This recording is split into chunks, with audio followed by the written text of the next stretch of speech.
All right, welcome back, listeners, to the voice of Putnam County business. I tell you what, Nat, this podcast is blossoming like the flowers that are outside right now. It's unbelievable. We keep growing, we keep getting better and better guests, and I think we're getting a little better at it. I think we're getting good, but you know what?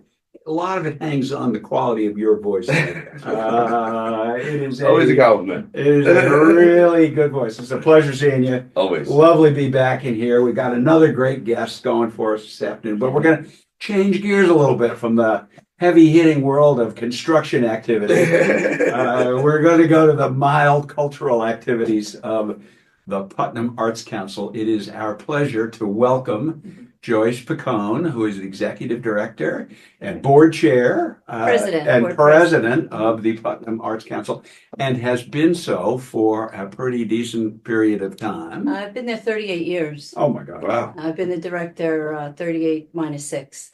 Welcome, Joyce. It's Yeah. a pleasure to have you. We've got a lot of listeners out there who are anxious to know a little bit more about you, Okay. to know things about the Putnam Arts Council that they wouldn't have known Sure.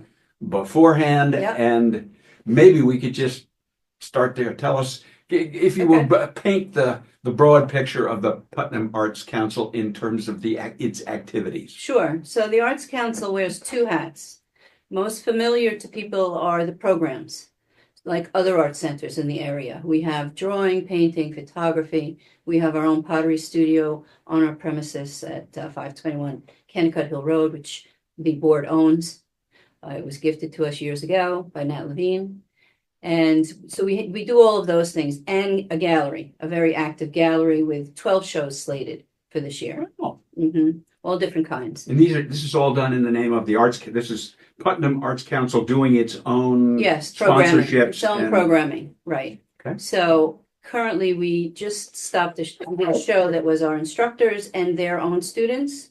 Our next show, which opens Wednesday, I think, is Art Hop, which features a partnership with the Mahopac School District and the library, the Mahopac Library. Mhm. So we'll have work that the teachers select from the high school and the middle school, and the library will have the elementary school work. So you can hop from one spot to another was their thinking. I And they see. titled Hop. it. Mhm. Okay. There you go. Yeah, and then just as a little taste of what we do, the next show is another student show that's called Building Bridges, and it's done in partnership with the Youth Bureau. And so they bring kids that come to their after-school program, and we provide the space to them to do an exhibition in our gallery. And they're all pop-up shows, so they're short, 2 weekends, a week in between. So we'll have 3 student-type teacher shows in a row. And then we have open call for other people who, artists throughout the community, really throughout the region. I mean, our name is Putnam Arts Council, but we're open to everyone, not just Putnam residents exclusively. And we have artists from Northern Westchester. We have hundreds of artists that provide membership to us, which is part of how we raise some revenue. Yeah. So that's the center. And then the council is different. The council, So we think of that as the center. that's the The Arts Putnam Center. Arts Center. Yeah. Now we're talking about the Putnam Arts Council, right. And as a council, we are bound to provide services to promote and expand the arts and arts opportunities for artists and access for the public, because we receive public dollars to do some of that work from the state. Right. So we do a marketing campaign. I brought a cultural calendar of arts events for you today. I left out in the center area. We do that bi-monthly, and it features not only our events, but the events of tons of different arts organizations. So stuff happening countywide. And we put them on our website as well. We provide advocacy with the government and politicians. You know, we advocate for the arts with I mean, that traveling to Albany or sometimes, yeah, right. that sometimes more locally and Local. regionally. But yes, we do. Actually, I just juried a show with some other colleagues for Assemblyman Slater. He's doing a poster contest for Earth Day.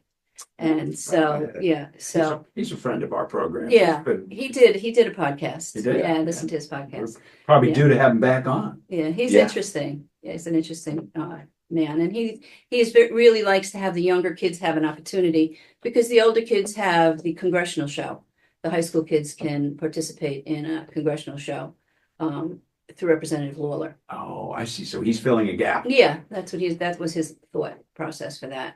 So he's worked with us for the last few years. So we do those kinds of things, connecting the community with politicians or other people who are interested in developing the arts. And we also give out money that the state and the county provides for that purpose. And so for somebody to do cultural events in Putnam, they have to be open to the public. Yeah. Yeah, and they have to happen throughout the community.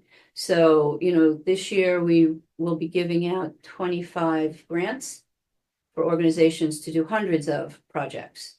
Some examples include Bristol Theater Company, Arts on the Lake, Hudson Valley Shakespeare, a number of the libraries throughout Patterson Library, for example, in Patterson. So we try to spread the money for quality arts programs throughout the county because it's tax dollars. So Putnam Valley is Tompkins Corners Cultural Center, and Patterson Library and InterArts up in Patterson, Arts on the Lake in Kent. We have a slew of them on the West End. We have Chapel Restoration, we have Hudson Valley Shakespeare, which I said. Depot Theater. We have Putnam Dance. So we also try to integrate a number of different art disciplines so that it's interesting for the community to attend.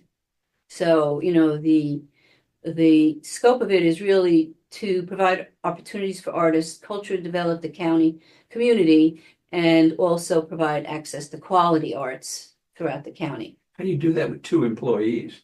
It's not easy. Am I right? No, there must be more, and you must have volunteers, but it looks to me like there's 2 of you. I have 1 part-time employee and 1 independent contractor. And it's not simple. It's not an easy task to do. And then the board does, some of the work. They're the ambassadors throughout the community. And I'm also on community boards spreading the news about, like I'm on the Carmel Rec Advisory Board, for example, and the Business Council, the Leadership Council with you. And so that's basically, you're right. Yeah, so that basically is a short version of a summary of what we do. Pretty good then. There's a lot to it. I'm still amazed that it gets done by as few people as you do. It is because we also have to work with social media. It's no longer just print up a calendar. Yeah, right. It's a website, it's social media, which includes Instagram and Facebook. So I have a person who does that for us. That's a paid artist that does that for us. Yeah. And technology is great, but it's also expensive. I'm there long enough to know we used to type our reports when I first came to the Arts Council in, I guess, 1988 or something. And I came by it just because I wanted to work locally. I come from a business background at Beringer Ingelheim. I was the liaison with the marketing and the sales department.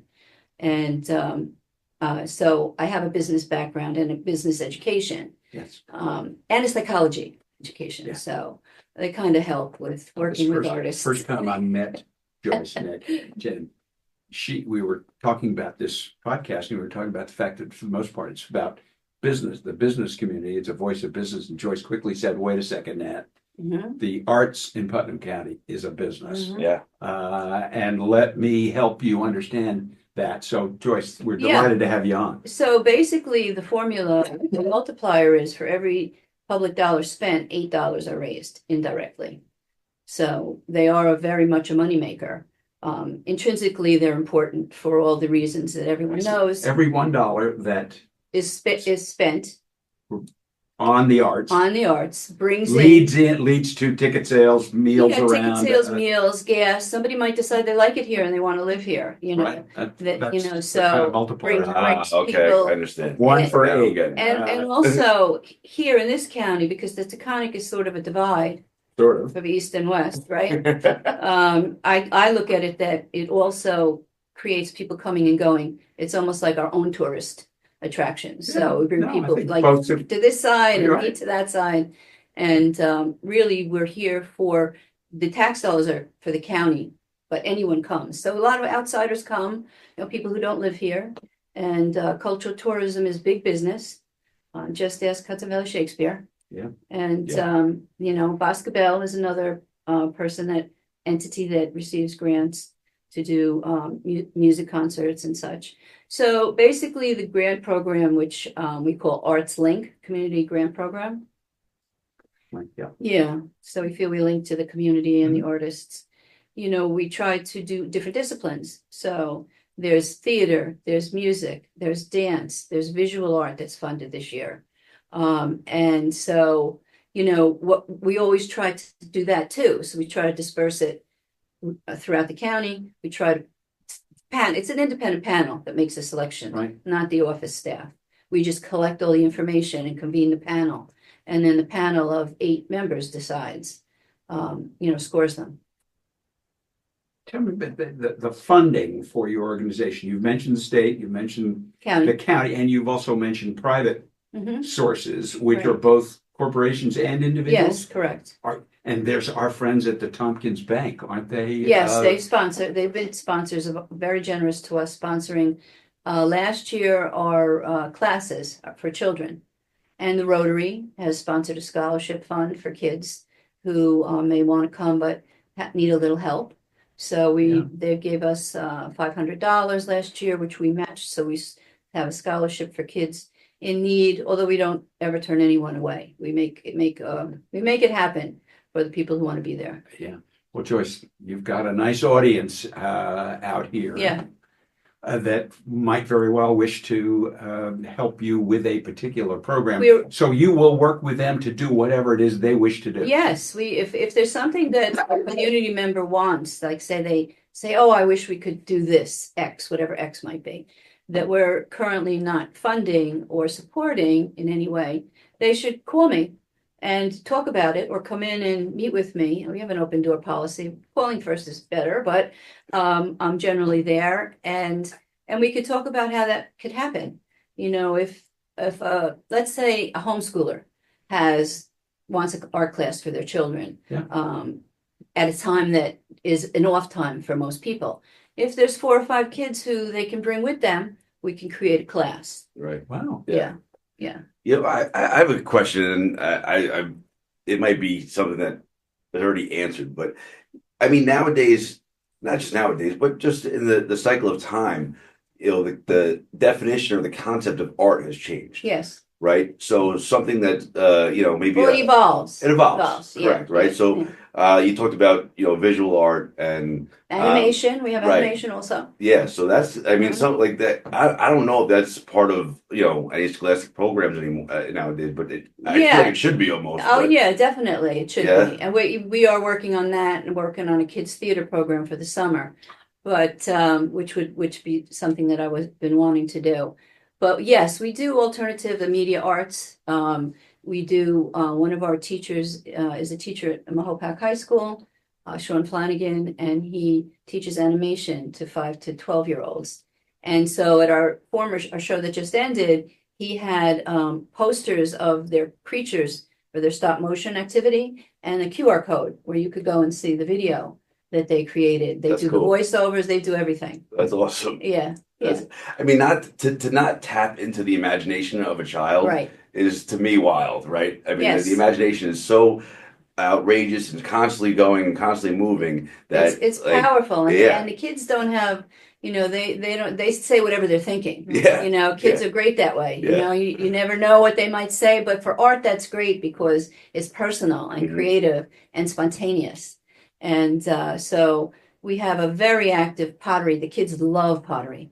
We have to turn kids away from our pottery program. Really? Yeah. So in the summer, we have a pottery program that meets twice a week in 2-week segments. And then we have a drawing painting program for both children and teens. We have a Friday night teen group, which was sort of my idea. I thought Friday night might be good for teens. No school the next day, no homework to have to do. Keep them a little out of trouble. And what my teacher, Rosalie Marcus, was like, oh, they might want to go out and, you know, different things. But we have a core group of really, really interested young artists, emerging artists that come Friday nights from 6 to 8. And they can work in any media they want. They can work on a project she's presenting or their own. It's sort of like an open studio with instruction. And that worked out very well. And at the same time, we have a team pottery program. So on Friday nights, we have a house full of teens. On Thursday nights, we have a house full of preteens. So, Well, and there's at least one night a week you're at home, right? yes, yeah, I have weird hours, I have to You work accommodate. pretty hard, Joyce. I have weird sort of semi-flexible hours because sometimes I have to be there. We just started, for the literary arts, we just started a writers, it's called Just Right, WRITE, Just Right, with Alex Lindquist, who's one of our board members and volunteers. She's an author and a visual artist, does amazing collages, and she manages it. She's the facilitator, and that's free. That's Monday nights from 6:30 to 8:30, or 6:30 to 8. Yeah. Go ahead. Sorry, but so is what you guys do at the Putnam County Arts Council, or Putnam Arts Council, is that dictated throughout the schools in the county? Do they talk about it to the students Yes, that they do. Yeah, we send the information to them, and they do share it with particularly students. They encourage kids to come, that want to do more, want to have more outside of the classroom. And often with cuts, I'm not saying there's cuts right now. I don't want to get into the current environment, but the arts and music and theater are usually the first ones that get thrown out the window, unfortunately, for whatever reason that I don't know. Wouldn't make sense to me. But to your question about evolving, it is an interesting discussion because originally we had a conference where we were talking about this a couple of years ago, and people thought everything would be digital art. Yeah. But it isn't. Kids still want to paint. They still want to draw. They still want to get their hands dirty and touch, with the tactile. And also the community, which they may not even understand, kids, but adults do. It gives you community. So, we're all looking for community, right? We're all looking to belong and to interact. Yeah. And that's what the arts do for everyone. I invite everyone, all of your listeners, to come to an opening. They're all open to the public. Meet some artists, look at art, be inspired, be turned off. That's fine too. Say, oh gosh, I can't stand that. That's okay. Right? You don't have to have an art degree. You don't have to know anything about art to enjoy art and to enjoy artists. And so we're off the beaten track in Mahopac, off Mount Hope Road on Kennecott Hill Road.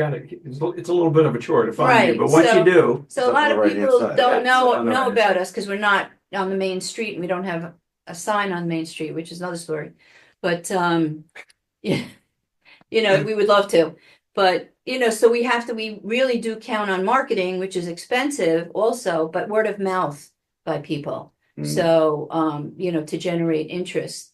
But we bring all the kids up to the shows. They get the benefit of not only having a class, but the teacher brings them up and they see the exhibitions, during the duration of their class.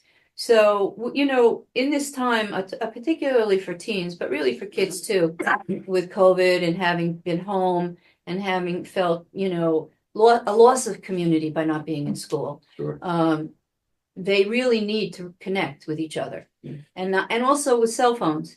It's like, it's very isolating, the social life of young people. I mean, I used to have to go somewhere to meet people, right? You have to interact. You actually have to talk and not text and have one-way conversations. So we feel that we try to make the center a hub of activity and a destination for everyone, not artists alone, but everyone. Because everyone has art in them in some way. Yeah. That's generous of you, Joyce. Well, I don't draw, I don't paint, I'm a photographer. I came to be a photographer over the course of my term at the Art Center. People helped me discover the artist in me, which I barely call myself that. They make me say I'm an artist. But everyone has something creative that they maybe don't even realize, whether it's knitting, crocheting, sewing, singing, right? All of those are cooking, the culinary arts. And we've had classes in that too. That's awesome. We had on site in someone's kitchen. We had a chef do a class years ago. Doing everything. Because the Tompkins Bank's a particular friend of ours here at the Putnam County Business Council. How did they come to have a relationship with you? And could you tell us more about that case study, if you will? Sure. Well, they're right down the hill from us in Mahopac, right? And so one of my board members, Nobles Lowe, had suggested that maybe they would be interested in purchasing some art for their offices, Yeah. or even basically he had me putting it in for free. They didn't have to purchase it. So on display at KeyBank also, we facilitated that. This is years ago. I would actually go behind the tellers, put the work up myself. Imagine that. Now there's all security. Yeah, It's like a whole different Good thing. luck getting back there. Yeah. But so we started off with that and, presenting that program. And we have Beth, who is a very good friend of ours. Beth, And Beth. yeah, she's Tompkins Beth, yeah. she's wonderful. Yeah. She really is. Yeah. Great. And she assisted us. We got a PPP grant through Tompkins. Whenever I have a question, I always call Beth. I've called Jen also on different things during the PPP during that time. Jen, Yeah. that's great. Because I also write the grants. So we have to write a grant for the county and 2 for the state and reporting and all of that. All of those little details that are important because it's public money that we're reporting on to the county and state. And then we have earned revenue through our classes and our exhibitions and our membership. We are not a membership organization, Right. but membership supports us, Yes, partially I supports understand. us. I understand. So all of our shows are open to everyone, except one year we honor our members, but they can bring one piece of original fine art and display it in March. Is membership month, basically. So we have several hundred members strewn throughout the area. We would love several hundred more. Sure. And membership for an artist is $25 for the entire year, which provides funding for us and discounts on different things for the purchaser. And a senior or a child in a class like public school or private school class, it's $15 for the year. Oh, well, we're all joining. Mhm. Yeah. That's it. I mean, I didn't even know it's a that. deal, right? It's been that way. We haven't raised it. I've kept it that for all the years I'm the director. People come and go and they want to increase it and I'm like, you know what? It's affordable. You get people to come, Yeah. right? It makes people feel like that they can afford to come. And that's key. And if you're not a member, you're also very welcome. This membership helps us, but it's not a requirement. So that's pretty much the summary of the Arts Council briefly. You also have a relationship with Kelly, right? With Oh yeah, Kelly came to our Connect series, which we went once a month before COVID. We had a free visual arts series called Connect, and we met in a gallery. And Kelly came there early on and showed us her work and talked about being an artist and and everyone supported her. And now she has a gallery here. Yeah, because So Jen found, Jen Yeah. struck up a relationship. yeah, Well, she found me, yeah. Yeah. She found me. I was just in there. It's it's a really, very really, nice really show. cool. Yeah, I was in there before. I've I came. never had spoken to Joyce, I think about it. Like, I think this would make a good Yeah. gallery. Then I went to Yeah, Jean Talk, or Yeah. whatever, just my friends who are artists. Yeah. And she was like, I agree, but not for me. Right. And then Kelly, I didn't know Kelly. So I yeah. found, found me. Jean travels a lot. Jean Talk. She does Yeah. beautiful work. Oh, Yeah. yeah. I have she took a picture of a Buddha for me. I forget which country, some Asian country they went to, and it's in my bedroom. It's Yeah, so beautiful. and her work is affordable also. And she's a lot on Instagram. You can Yeah, find her. actually, I have a bunch of her pieces. What am I talking about? I Yeah, have a lot of her pride work. yeah, yeah. She does a lot of pride work also, and she just does beautiful work. George Cornell inspired her, and Yeah. it's not really a shadow box, but for the benefit of your listeners, it's sort of like that. She makes the boxes, and she puts different details inside, and it's very cool work. And a lot of our artists you can find on Instagram, and Facebook. And we're on Facebook also and Instagram. And You're amazing me, Joyce, the things you can do. Oh. You can,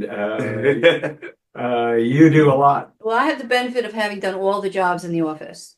So So you know them all. much to the people who work with me chagrin, because I know how long it takes for me to do it. But everyone works in a different way, and I have a great bunch of staff and a number of very all two of them. wonderful, all 2 of them, and wonderful volunteers and teachers. The Yeah, that's a teachers, bigger the group. teachers do a lot, yeah. So if you expand that, we have like 12 teachers, and we have a bookkeeper, and all the things a business has to have. I And see. So it's- accountant. yeah, okay, it's not You know. just you are organizing a bigger effort of Well, volunteers. Our and- budget is generally anywhere at the year end, between the actual amount is between 235,000 and maybe I 275,000. see. So we're not exactly tiny, you know, in the grand scheme of things. But And the majority of that is state and county, or I would say the majority of that. Yeah. okay. Yeah. Maybe percent wise, I didn't do the math, but. Before you get away from us, tell us a little bit about the building, because I think it has a very Oh, interesting yes, I should have history done that. Yes. Thank you for reminding me. So the building, that you can't quite find, but yeah, you know the building it's up there. that's off the beaten track, off Mount Hope Road is 1800s, late 1800s, turn of the century barn is what it was. It was a dairy farm. Wow, really? Initially. And so there's a couple of houses on the property. It was all one thing. But it was a farm, It was a dairy farm. dairy farm. Yes. We have an ice house in the back where they kept the milk cold until they shipped it off. Yeah. And then we probably using the transit right down the hill, you know? Yeah. The train that was there. And then we also have, after that, it was inhabited by it was a studio of Bud Fisher. He lived in the big house. I know Bud Fisher. But his studio, and he's of Mutt and Jeff fame, the creator of Mutt and Probably Jeff. don't know that much. No, he probably doesn't. It was a cartoon that happened in the late 1800s, early 1900s. First syndicated. Yes, first syndicated cartoon. Chicago Tribune. First syndicated cartoon. There was a tall guy called Mutt And a and a little short guy Jeff. called Jeff, Yeah. and they were sort of lovable losers It's kind of like who like to go to the races. It's kind of like Scooby Doo and his pals, you know, but it was people. Yeah. And so he used the studio, our gallery, our whole building actually as his studio, and then he sold it to a private entity, to John Malloy, who lives there now. Well, actually, he sold it to Nat Levine. Nat Levine sold it to John Malloy, and Nat Levine gifted the space to us in his wife's name, Belle Levine, who was an artist who started artists being there and just really collaborating and working together is how it started. And then it grew. Then, you know, they started wanting to show work, so they did some outdoor shows down in the village of in Mahopac, in the center there. And then people wanted to take classes, so they offered classes. There was a lot of dance initially. It was mirrored the space with So bars. in the time period now is what time period was the building gifted to you? I think it was- 60s? Yes. It was 60s. They were in their late 1960s. 50s. Yeah, 1960s. Right. 1960s. And we have a charter from the New York State Department of Education since 1963. Initially, it was called Mahopac Council on the Arts, and then they changed the name in 1968 to Putnam Arts Council. So the building is art itself. The building is pretty good, and we have a lawn, so we have sculpture, outdoor sculpture. We have a I'll have to look a little harder beautiful the next piece. time I'm there. Yeah, when you come in, look a little bit to your right, or when you get out of the car, we have a huge steel sculpture by Herman Rogeman, who basically can do anything. And he's just an amazing artist, which leads me to Collaborative Concepts, which is also funded by us and does a outdoor sculpture show on Tilly Foster Farm. Right, and has done them on our side too. It was initially on your side at a private farm, Saunders Farm. And then with COVID, there was, you know, they were a little concerned about that. And so Collaborative was going to give us back the money. And I said, well, let's see if we can find you another space. And I worked with the tourism director and we came up with Tilly Foster.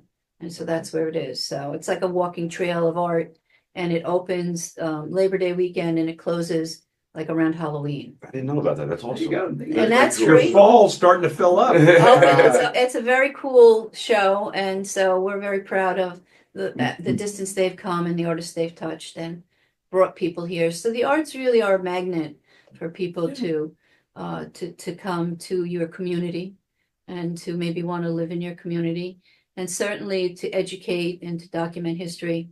Like when you think of the 30s and 40s, you think of different music, 50s or 60s for him.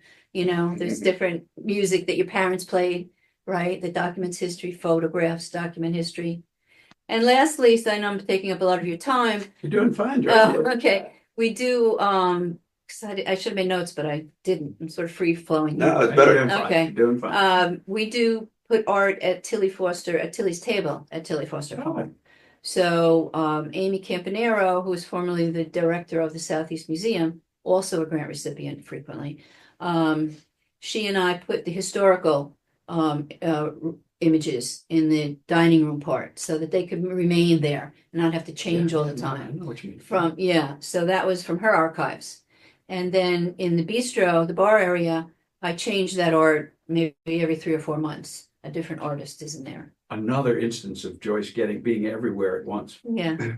What's that movie? Everywhere, Everything, All at Once. You're all at once. That is me, probably. Joyce, It's rolling it's been a pleasure having you. We've learned a lot. Yeah. What'd you say, Nick, about it? I certainly learned a lot. Yes. The Putnam Arts Council, the Putnam Arts Center, Yeah. and the Putnam Arts Council. Yeah. And Yeah. Thank you for coming and filling us in and telling our audience more. And about- we are with a business entity. Yes. So Yeah, we understand we that. are a business for sure. And the 1 for 8 multiplier. is Yeah, something that's a we good should one. Consider. Yeah, think about Even- that one. Yeah. So thank you for having me.